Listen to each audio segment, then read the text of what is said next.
সালামু আলাইকুম সম্মানিত ভিউয়ার্স, আরও একবার স্বাগতম আপনাদেরকে তন্ত্রমন্ত্র বিষয়ক চ্যানেলে। ভিউয়ার্স, বেশ কিছুদিন পর আবারও উপস্থিত হয়েছে আপনাদের সম্মুখে নতুন একটি তদবির নিয়ে। সম্মানিত ভিউয়ার্স, এখানে দেখতে পাচ্ছেন কিতাবের উপরে উল্লেখিত রয়েছে পরের স্ত্রী বশীকরণের দোয়া ও কবচ। সেটা কোনো অবিবাহিত নারী নয় কিংবা সুন্দরী কোনো যুবতী নয়, সে হচ্ছে অন্যের একজন স্ত্রী। তাকে আপনার মনে ধরেছে, তাকে আপনি কিভাবে বশীকরণ করবেন সেই বিষয়টি কিতাবে এখানে দেওয়া রয়েছে। এখন অনেকের প্রশ্ন যে কবিরাজ দাদা, আপনি কেন অন্যের স্ত্রী বশীকরণ করার তদবির এখানে ইউটিউবে দিচ্ছেন? আপনারা অবগত আছেন, আপনারা যেটা কমেন্ট করেন, যেটা আমাদের কাছে মেসেজ করে পাঠান, যে তদবিরটা আপনাদের প্রয়োজন হয় সেটা আমাদেরকে আপনারা জানালে আমরা আমাদের সময় সাপেক্ষ অনুযায়ী সেই তদবির এবং সেই ভিডিওটি আপনাদের কাছে দিয়ে থাকি। এটিও আপনাদের মতো কোনো একজন ব্যক্তি অনুরোধ করেছিলেন এবং মেসেজ পাঠিয়েছিলেন। তার অনুরোধের পরিপ্রেক্ষিতে আজকের এই ভিডিওটি বা তদবিরটি উপস্থাপনা করা হচ্ছে। এখানে বলা হয়েছে এই কবচ ব্যবহার করলে পরের স্ত্রী বশীকরণ করা যায়, তবে বশীকরণ করলে তাকে নিজের স্ত্রীর মর্যাদা দিতে হবে।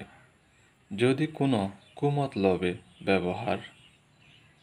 ব্যবহার করলে তার অঙ্গ অচল হয়ে যেতে পারে, তাই অনেক ভেবেচিন্তে কাজ করতে হবে। ভিউয়ার্স, এখানে কিতাবে এটিকে ব্যবহার করার অনুমতি দিয়েছে এবং সাথে সাথে সেই নারীকে স্ত্রীর মর্যাদা দেওয়ারও অনুমতি দিয়েছে, নয়তোবা তার শরীরের যে কোনো অংশ অবশ হয়ে যাবে। অতএব যারা পরের স্ত্রী বশীকরণ করার উদ্দেশ্য নেবেন, এই লেখাটি ভালোভাবে পড়ে দেখবেন। ভিউয়ার্স, এরপরে আসি তদবিরটি কিভাবে প্রয়োগ করতে হবে এবং এই তদবিরটি করতে গেলে কি কি দরকার হবে।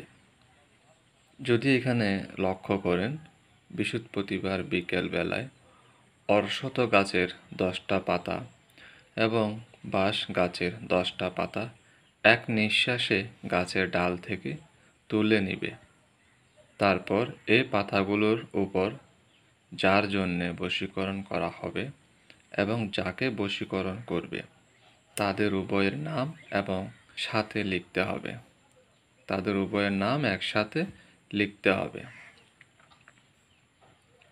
লেখার জন্য বলা হয়েছে জাফরান কালি।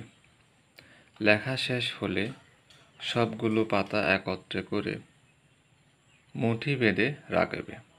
তারপর নির্মুক্ত কবচ হরিণের চামড়ার উপর অঙ্কন করবে জাফরান কালি দিয়ে। তারপর ও পাতাগুলো কবচের উপর রেখে নির্মুক্ত দোয়াটি 7 বার পরে ফুঁ দিবে। দোয়াটি হচ্ছে এখানে, আমি একটু পরে দেখাই। এখানে কি বলা হয়েছে আগে দেখি, যাকে বশীকরণ করবে তার আসা যাওয়ার রাস্তায় কবচ ও পাতাগুলো পুঁতে দিবে।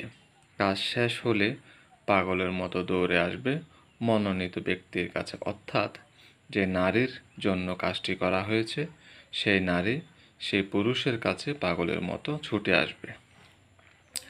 এখানে হচ্ছে সেই দোয়াটি।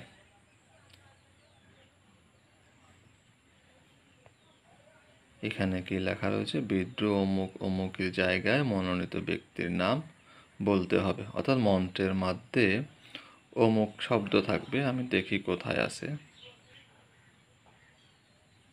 হ্যাঁ, এই যে অমুক অমুকিকে খিলানে, দেখছেন? অমুক অমুকি, এখানে সে নারী এবং পুরুষের নাম উচ্চারণ করতে হবে।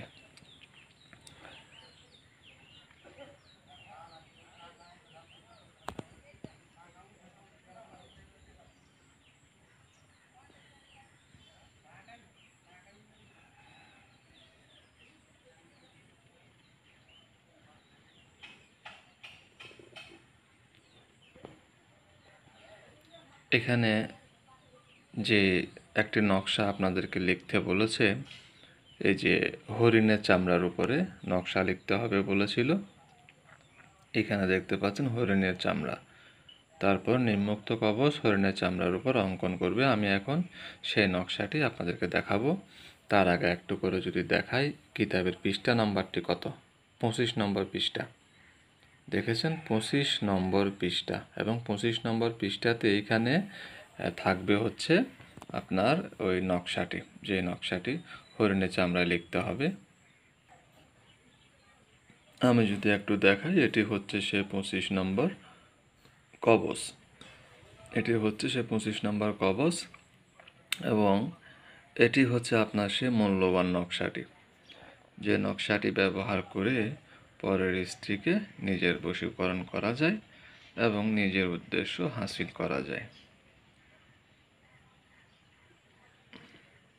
এখানেও কিন্তু উভয়ের নাম লেখার জন্য বলা হয়েছে।